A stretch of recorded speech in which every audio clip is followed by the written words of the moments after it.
असां रोटी ने करे बंद किया पुलिस जी नफरी आई 12 मोबाइल मुझे घर ते आई ठीक है मुझे घर में तोड़ फोड़ कई थी मुझे घर में मुझी माई जो सेठ खजो आ सोने जो ठीक है हार और 2 बूंदा ठीक है मुझे घर में 4 मोबाइल खजिया जेका मुझे घर जा मुझे पांचो ज़ाती मोबाइल खजी हुआ ठीक है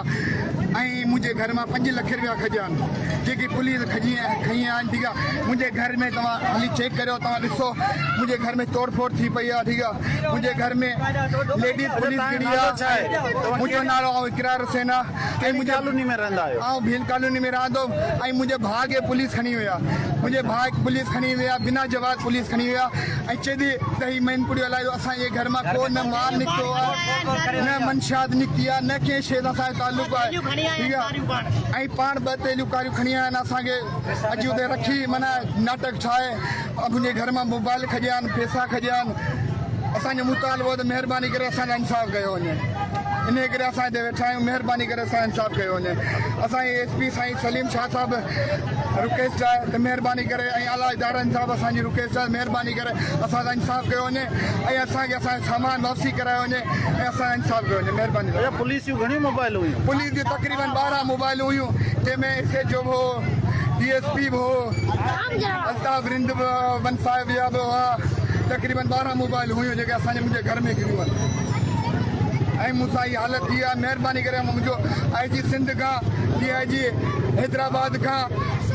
मुझे यो मुतालबो आहे त महिरबानी करे मूंसां इंसाफ़ कयो वञे SP टंडोला साईं सलीम शाह सां मुंहिंजो मुतालबो आहे त महिरबानी करे मूंसां इंसाफ़ कयो वञे महिरबानी तव्हांजी जी इन वक्त जो है टंडोला यार बुकेरा रोड से जो है टंडोला यार जो मुख्तलिफ कॉलोनियन में डिस्ट्रिक्ट टंडोला यार जी पुलिस है मुख्तलिफ मुख्तलिफ कॉलोनियन में छापा आया ना उन काफ़ी मानू गिरफ्तार किया ना इतने जो सो बुकेरा रोड भील कॉलोनी के रवासी वे बुकेरा रोड से निकरी इन्होंने एहतजाज किया रोड ब्लॉक किया तो हिनन जो यो मुतालबो है तो असांखे जो टंडोला यार जी पुलिस बेगुनाह घर अंदर दाखिल थी उन काफ़ी सारो सामान है असांजे जेके मर्द हैं उन्हनि के गिरफ्तार करे पुलिस खणी वही है लेडीज़ के धक भाया हुआ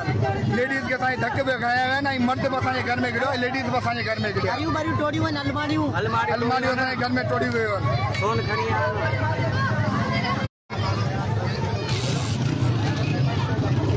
इन वक्त बुकेरा रोड टंडोलियार में मौजूद आहियां हिते डिस्ट्रिक्ट